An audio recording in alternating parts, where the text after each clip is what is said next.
What's going on, everyone? You're listening to Bull Central here. Hope you're all doing well. So guys, I have a little announcement to make. For those that don't know, I started this channel a couple weeks ago, and I'm honestly blown away by the number of subscribers and support I've received in this short period of time since starting the channel. So as a thank you to all my subscribers, I'm going to be hosting a giveaway. I'm going to be doing a giveaway for one lucky winner, a chance to win a $50 gift card to the NBAstore.com. And there's nothing you have to do to be entered into the drawing. All you have to do is subscribe, and if you're already subscribed, you're automatically included. And if you're not yet subscribed and you want to be included, I will be leaving this open until I reach 1,000 subscribers, at which point I will be closing the giveaway, and then I will use a random generator for the 1,000 subs to select a person at random. As I said, all you have to do is subscribe and you're automatically entered. You don't have to fill out any personal information. Once a winner has been selected, I'll notify that winner, and once they accept, I'll send the gift card electronically. And of course, if you are selected and you do not want to receive the gift card for whatever reason, that is totally okay. I'll do another drawing for another winner. But anyway, now that we got that out of the way, let's get into today's video. So a couple days ago, I uploaded a video of my Bulls season award prediction winners, where I gave my predictions on who would win the MVP, Defensive Player of the Year, Most Improved Player of the Year. You get the picture, but this was just for the Chicago Bulls. Now in today's video, I'm going to be giving my predictions on who on this Bulls roster will lead the team in each of the following statistical categories: scoring, rebounding, assists, blocks, steals, and three-point shooting. And I'll recap who was the leader in each of these categories last season, and then I'll give my prediction on who I think will be taking it this season. So first up, scoring. So Zach Lavine led the team in scoring last season, averaging 25.5 points per game, and this was obviously one of the best seasons of Lavine's career to date. He actually finished 11th in scoring in the entire league. And it's probably no surprise that I also think Lavine will lead the Bulls in scoring this season. Now, I don't think he'll be putting up the kind of scoring numbers he did last year.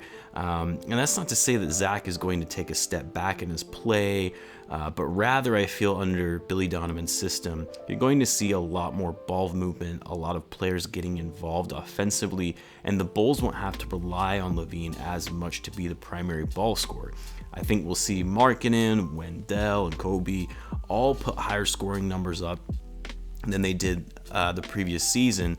So some of the points that Zach saw in last year, some of these guys are going to actually be taken away from him. I do think Lavine will lead the team in scoring because he's so great at getting to the basket. He can shoot lights out from long range. I'm expecting Lavine to average anywhere between 22 and 24 points per game, so just slightly lower than last season, but not by much.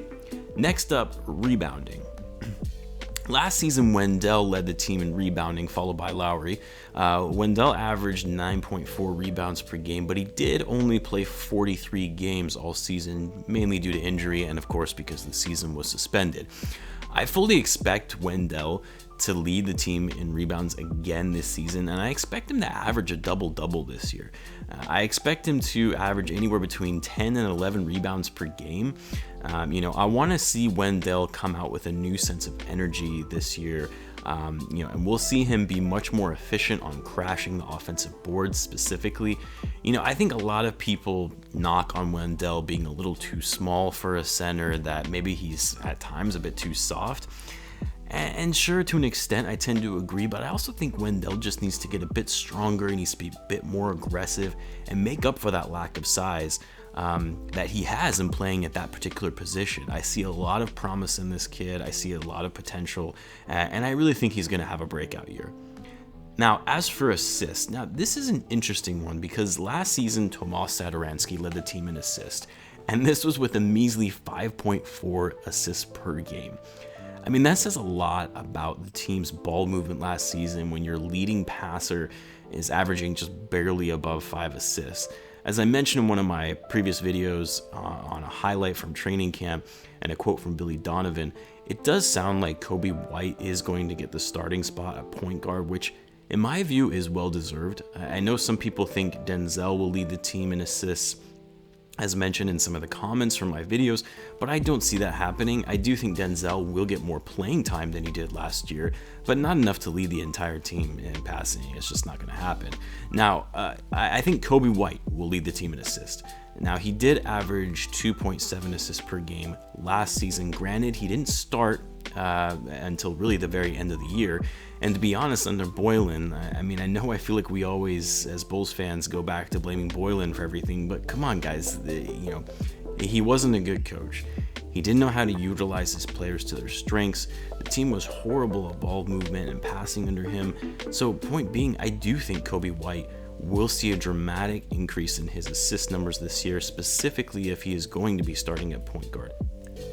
I'm guessing Coby will probably average somewhere in the range of 6 to 7 assists per game. Nothing crazy by any means, because I still think he is more of a score-first guard, but he's definitely better than, averaging 2.7 assists per game that he had last season.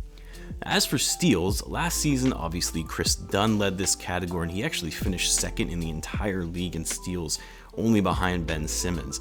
Again, another reason why I was really disappointed the Bulls did not extend the qualifying offer to Dunn.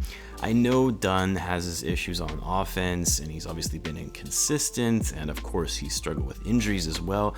But man, was he a dog on the defensive end. Anyway, Dunn is no longer on the team, so someone else will lead the team in that category next season. And I'm going to go with Zach Lavine. Zach actually averaged 1.5 steals last season, despite the criticism, he gets on defense, even from myself. But because he's so quick, so athletic, he's actually really great at just intercepting passes and running across the court for that highlight dunk that we're always used to seeing. I do expect we'll see more of this from Zach this season. With really no, more done, it's, he'll likely be the leader in that category. It's possible that maybe Coby White, some others that have pretty good defensive abilities, might be able to lead in that category, but I'm going to go with Zach Lavine for this one. Now for blocks, what's funny is most people probably don't know, but Daniel Gafford led the team in blocks last season, even though he only played 14 minutes per game.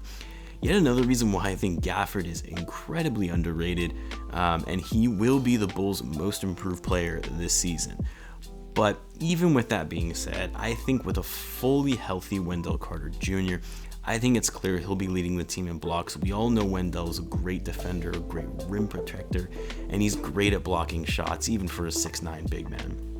Now for three-pointers, notice I'm going with I'm not going with three-point percentage. I'm going with three-pointers actually made. And the reason for that is that percentage can be very skewed depending on, how many shots a player is actually taking, and how, efficient they're able to connect on those few shots that they do take. To give you an example, Adam Okaka technically had the best three-point percentage last season at 40%, but he also only took a total of 15 threes all season, and that's because he hardly ever played. So as for the total number of threes, guys, I'm going with Lauri Markkanen. I know, the go-to prediction for something like this is likely Lavine, and that's because he had so many threes last season, including that total of 13 in a single game and that incredible win against the Hornets. We all remember that. But as I've shared before, I really do think we're going to see a resurgence from Lauri Markkanen, and I think we're going to see him put up a lot more three-point attempts on much better efficiency, as my hope is the Bulls will be better able to spread the floor under Billy Donovan. Last season, Lauri made 109 threes on 50 games played. I think we should be able to see him, make anywhere between 130 to 150 threes, even in a shortened season, because again, he only played 50 games last year, and this season there are 72 games. Anyway, let me know what you guys think. I would love to hear what your guys' predictions are and who will be leading in these statistical categories. Always love to hear your guys' feedback in the comments. As always, if you're a Bulls fan, be sure to subscribe. Don't remember, I'm hosting a giveaway. First 1,000 subscribers will be included in that giveaway for a chance at a gift card. And I will catch you guys in the next one.